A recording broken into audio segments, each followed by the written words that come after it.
So it's time to ask a question that it's difficult to ask. It hurts me to ask, but it's been announced that Joss Whedon, director, writer, creator, you might know him. He directed the first Avengers movie. He created Buffy the Vampire Slayer, Angel, wrote Toy Story, the screenplay for the first Toy Story movie. Created Firefly, a bunch iconic TV creator and film director.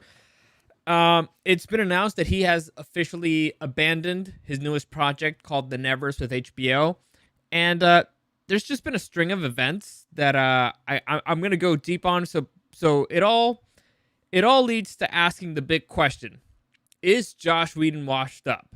So let's go through it. Welcome to the newest episode of SDW Super Dario World.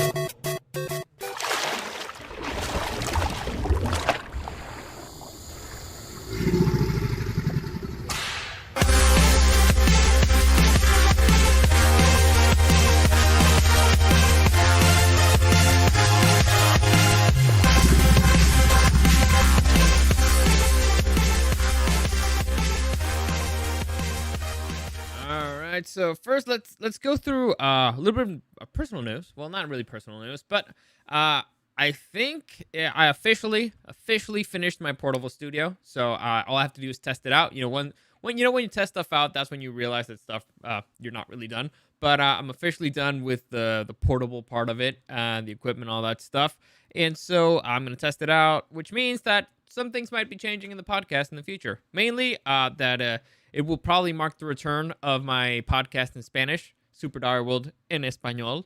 And it'll just give me a bunch of freedom to just go down to Mexico and start chatting with my friends, basically. I know a bunch of weird people that do a lot of interesting stuff. So just hanging out, chatting about life, chatting about, I don't know, whatever's happening in the news that day, what movies we've seen and all that stuff. So random stuff. Honestly, I just feel like relaxing and doing random stuff in different areas. It's hard for me to bring people here, so it's better for just I'll have a portable studio. If I have a friend who is let's say in Connecticut, I can just go to Connecticut and record there. It's gonna be like a small but multi-person portable studio, and so there you go. Hopefully once COVID ends and all that stuff, I will be working on that more. But hopefully, fingers crossed, this weekend I will start doing something. Maybe you'll get to see my dogs or something. I don't know. I'll record a podcast in Spanish down in Mexico, and you'll get to see my dogs. Who knows? We'll see.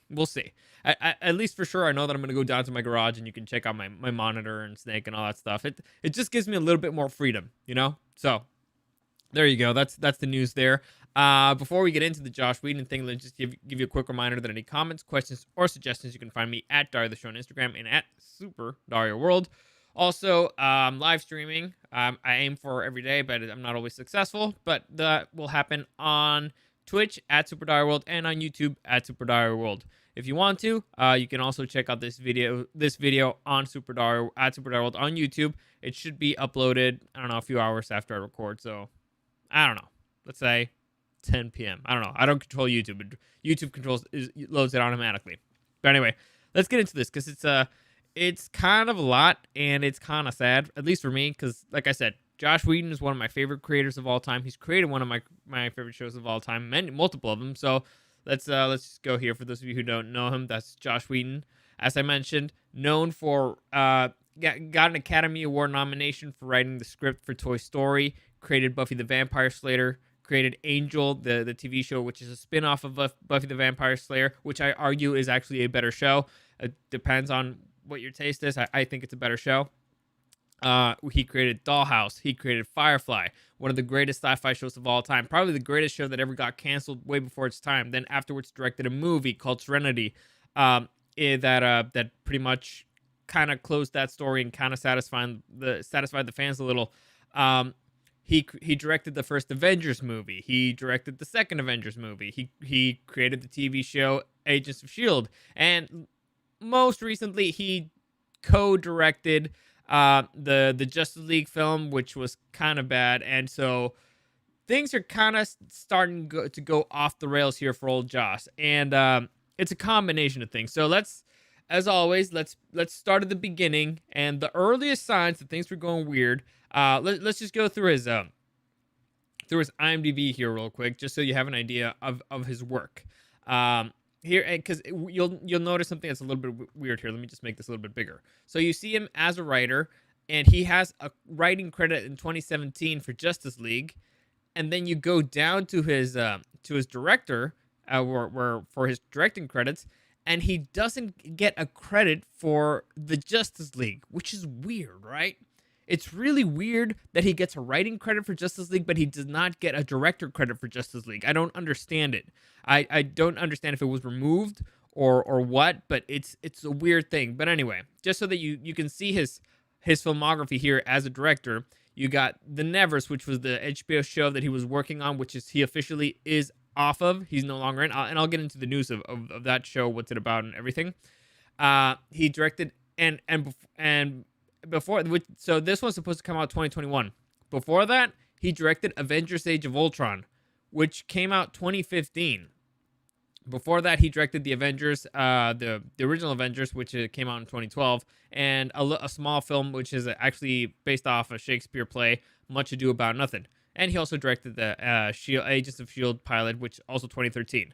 But again, the weird part here is between 2015, Avengers: Age of Ultron, and 2021, I guess. Well, I'll get into the Nevers, the Nevers thing, which is supposed to come out in 2021. There's nothing, even though we know that he directed, he at least co-directed Justice League. So things apparently started going awry after 2012. So after 2012 is where I'm going to start kind of looking into his personal history and his professional history. And so first off, this is something that he claimed in a 2013 interview. So you just had 2012, you just did the Avengers, you're probably shooting the sequel, or you're shooting Much Ado About Nothing. You're probably at the top of the world right now because it was the highest grossing film. You're probably excited, and this is what he said in a 2013 interview. He claimed that he suffers from workaholism, and it's actually a problem. I mean, quote, "It's actually a problem. Sometimes it's adorable, and sometimes it's not. Not to get all dark and weird, but it is something I need to address." So, again, 2012, he just did the Avengers. He's starting to work on Agents of S.H.I.E.L.D. He's probably working on Much Ado About Nothing, and he's probably prepping stuff for Avengers: Age of Ultron. And at that point, he says, "I have an issue with workaholism." So, at that point, things were going really good. Dude was working his ass off, and from there, he says, there's something I need to address. And he probably started addressing it. And honestly, and it's sad because the quality of his work started going downhill very quickly.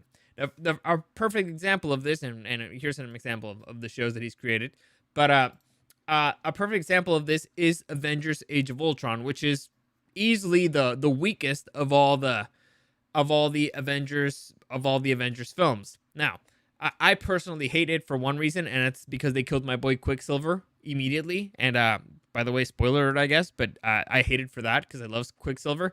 But anyway, in interviews after he left Marvel, after he stopped working with Marvel in 2015, he claimed that there was a lot of issues with the film, and creatively they didn't allow him to do a lot of stuff, and it gets a little weird. So I'll read you a quote, but just to give you a little bit of context, he's talking about a couple of scenes in Avengers: Age of Ultron. And he's talking about the scene where we meet Hawkeye's family in the farm. And he's also talking about the weird dream scene that Thor has where he gets a vision in a cave. I know, it's probably one of the worst scenes in the film. But let me just read you the quote. "The dreams were not an executive favorite either. The dreams, the farmhouse, these were things I fought to keep. With the cave, it really turned into, they pointed a gun at the farm's head and said, 'Give us the cave or we'll take out the farm,' in a civilized way. I respect these guys, they're artists, but that's when it got really, really unpleasant." So basically, he was having creative differences, and he wanted to keep one thing, they wanted to keep another. And this is all about the farm. The farm scene, which I don't really understand because honestly, it was a bit forgettable. You meet Hawkeye's family, but it's a superhero movie. You don't really care that much about that. And so I'll read you another quote for that, because he mentioned some really weird stuff. It was some of the okay, so he talks about Natasha and Bruce's story and how he hated cutting it because it was quote, It was some of the most beautiful stuff, and I hated to cut it. And then when he talked about Hawkeye's family, he said, Linda Cardellini is the fucking secret weapon of this movie. She is so wonderful. What? So the one non-superhero character in your superhero movie is the fucking secret weapon of the movie? Really? Really? And then he talks about Quicksilver's death and its effects on Wanda. He's like, it's a big explosion. Who cares? But Wanda's grief is extraordinary. No, actually, you didn't actually do anything with it. Or okay, the subsequent films did not do anything with it.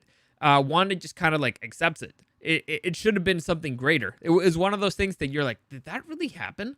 I mean, did they really just kill off Quicksilver and Wanda did not care at all? I mean, she's still hanging out with these guys. Why did Quicksilver give up his life for a kid who doesn't know? Or what? No, he sacrificed himself for Hawkeye, which makes no fucking sense. If he would have sacrificed himself for Wanda, that would have been better. That actually would have been good filmmaking. But all right, a bunch of weird stuff. So, like I said, weirdness starts there. Then it gets kind of worse because it recently, Joss Whedon, well, I believe it was 2016, 2017, it was announced that he would be directing, this is after Justice League. After Justice League, it was announced that he would be directing a DC film, a Batgirl adaptation for DC, which is great, all right? On paper, it sounds great. Joss Whedon directing a Batgirl movie sounds awesome because... Okay, like I said, dude knows how to write, like powerful chicks. He wrote Buffy the Vampire Slayer, okay? He wrote Firefly. There's a bunch of really great female characters there. So it sounds like a match made in heaven. Perfect. Joss Whedon, Batgirl. Let's see what happens. And the dude then walked out of the project. And it's weird because he's tried to walk back certain comments that he's made. So I'll read you the most recent comment, and then I'll read you the original comment of why he left. Because it's weird. And again, he's kind of contradicting himself. So this is the defense for his original comment, all right? And I'll read the original comment in a few minutes. So here it is. It had been a year since I had first pitched the story. A lot happened in that year. The story kind of just crumbled in my hands. There were elements that I just hadn't mastered that after a long time felt like I wasn't going to. I told people that I didn't have an idea, which isn't an exact truth. I had an idea, but it didn't fit in the space that was left for it. It was a little heartbreaking, but I'm working on something on my own, and there's nothing more exciting than that. So, it sounds... okay, everybody has their own version of it. I deliberately didn't say, here's... Okay, that doesn't really matter. So, it sounds like a reasonable thing there, but let me just read. Again, this is the justification for the original comment, and here are his original comment when he left the project. This is what he originally said. Batgirl is such an exciting project, and Warner's DC such a collaborative and supportive partners that it took me months to realize I really didn't have a story. I'll read that again, all right? This is a writer, creator, director, producer, one of the best of all time, arguably for TV at least. I'll read you his quote again, and I'll finish it up. Quote, Batgirl is such an exciting project, and Warner's/DC such a collaborative and supportive partners that it took me months to realize I really didn't have a story. To continue, I'm grateful to Joff and Toby and everyone who was so welcoming when I arrived and so understanding when I... is there a sexier word for failed? All right. So, dude admits he didn't have a story. Dude admits that he failed.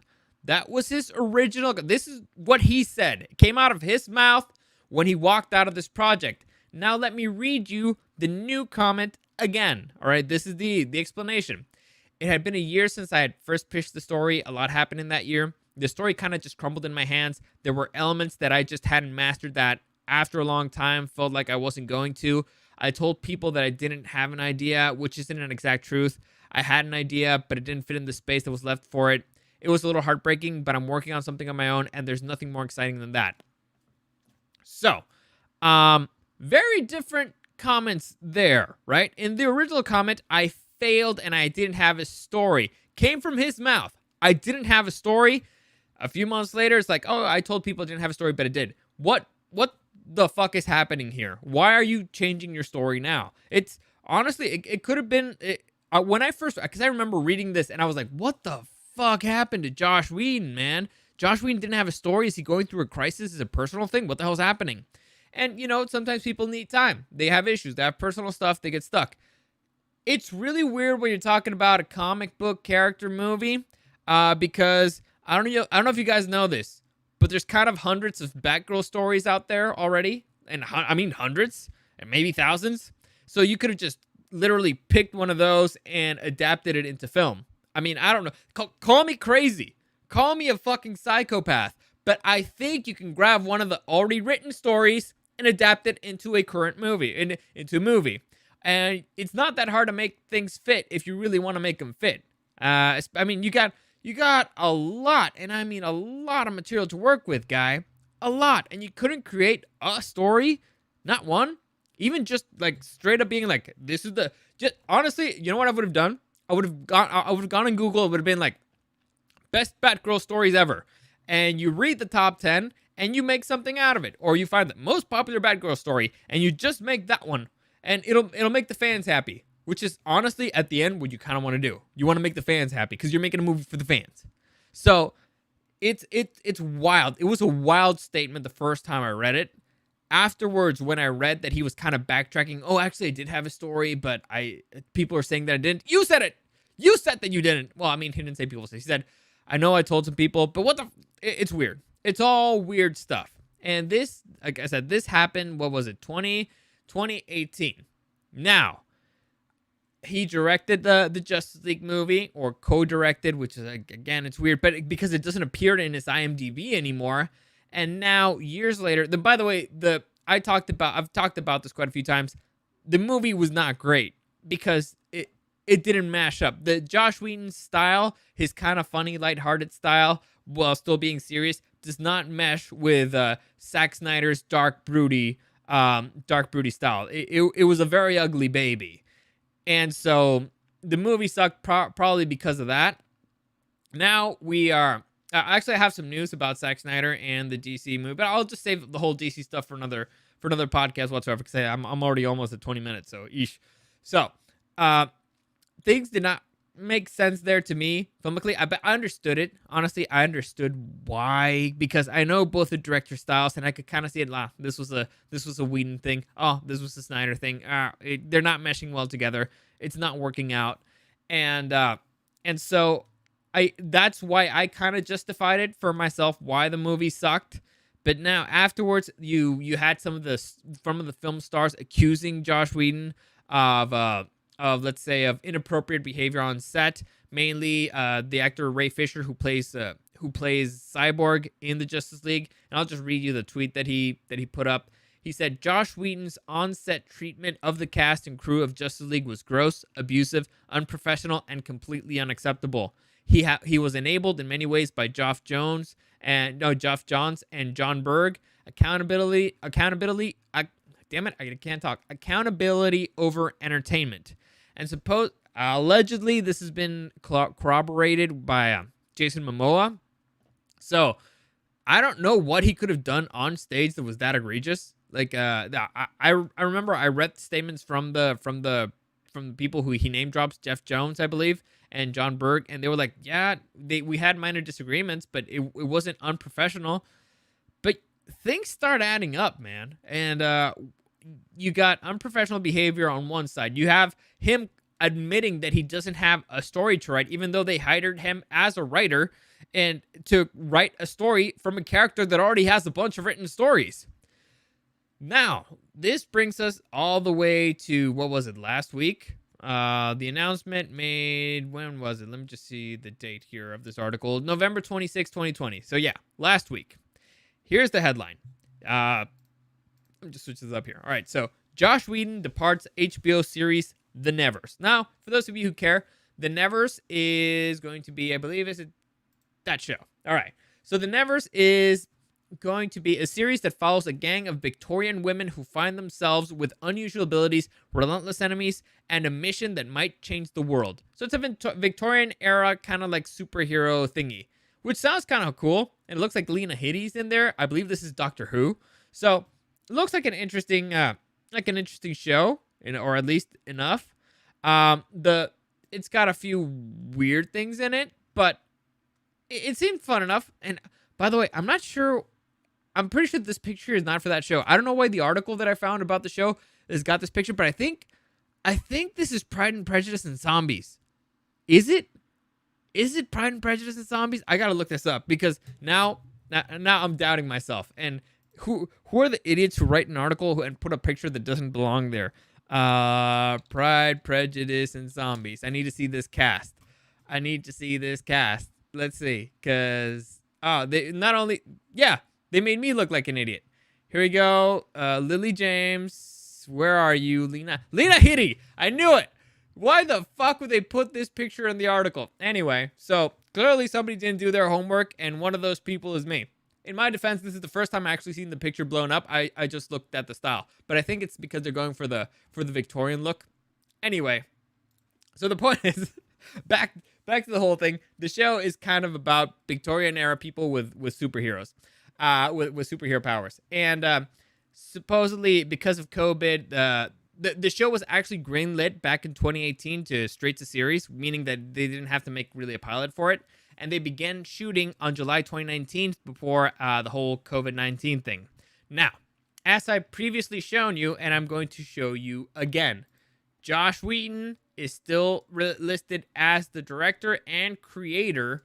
Yeah, let me see. Creator of this show. So I guess he still hasn't parted ways because he's the creator, but I don't know. We'll see.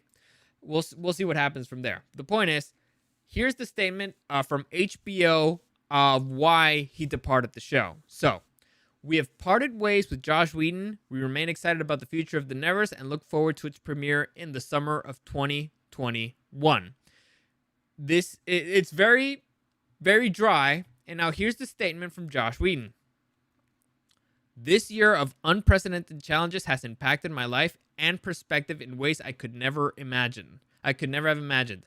And while developing and producing The Nevers has been had joyful experience, I realized that the level of commitment required moving forward, combined with the physical challenges of making such a huge show during a global pandemic, is more than I can handle without the work beginning to suffer.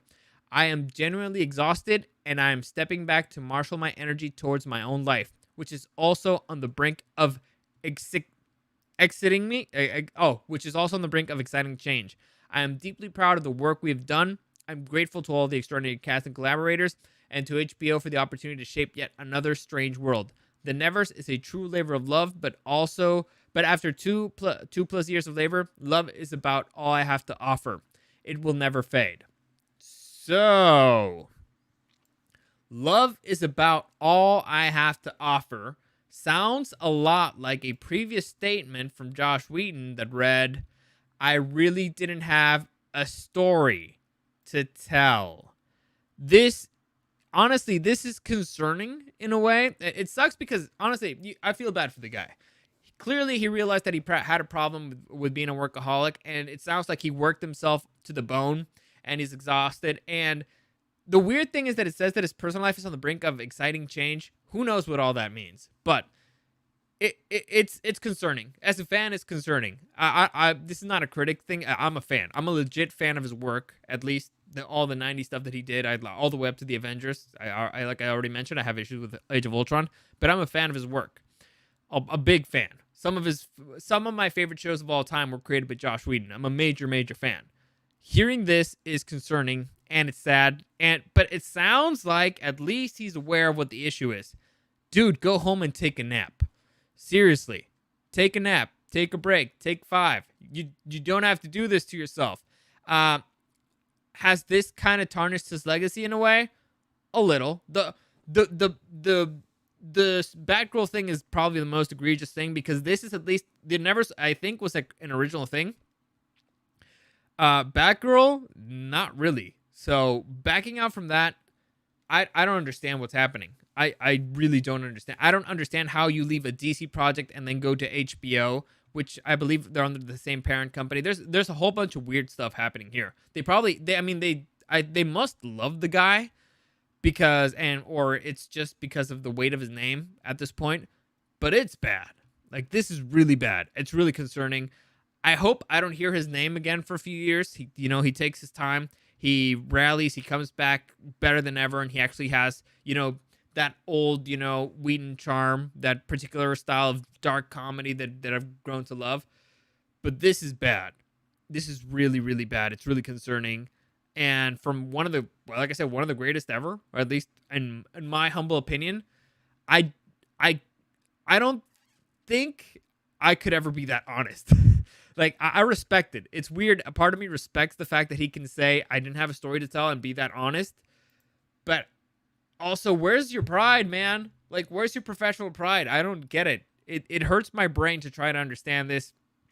So, to answer the question, is he washed up?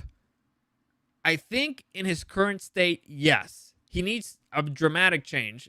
Hopefully, it'll be the exciting change that he mentions, but dude clearly is doing something that's not working for his creative process, and he needs a break or a change, or maybe, I don't know, maybe he slowed down and he needs to speed back up, and because that's what kept his creative juices flowing. I don't know, but it's a sad day for the fans of the Whedon universe, of the Whedonverse. It's a sad day because, like I said, he's one of the greats. You expect better. You hope better. And honestly, I hope he turns things around. I hope that this was learning experience and he manages to turn things around and we get something, that resembles some of the great projects that he's done in the past. Maybe we get another Buffy or another Angel, which was, again, better than Buffy. But that's it. I'll leave it there for today. I'm exhausted too. I've been waking up half an hour earlier for work because I decided, I'm going to take a shower before work. That way I wake up and I'm like fully awake when I go to work. But then I'm more tired the rest of the day because I'm like, I really need that half hour. Anyway, that's it for today. As always, any comments, questions, or suggestions, you can find me at Dario the Show on Instagram or at Super Dario World. Live streaming on YouTube and on Twitch at Super Dario World. Then you can find this video up there in a few hours, I guess, at Super Dario World on YouTube. As always, thank you for listening, and I'll see you again next time.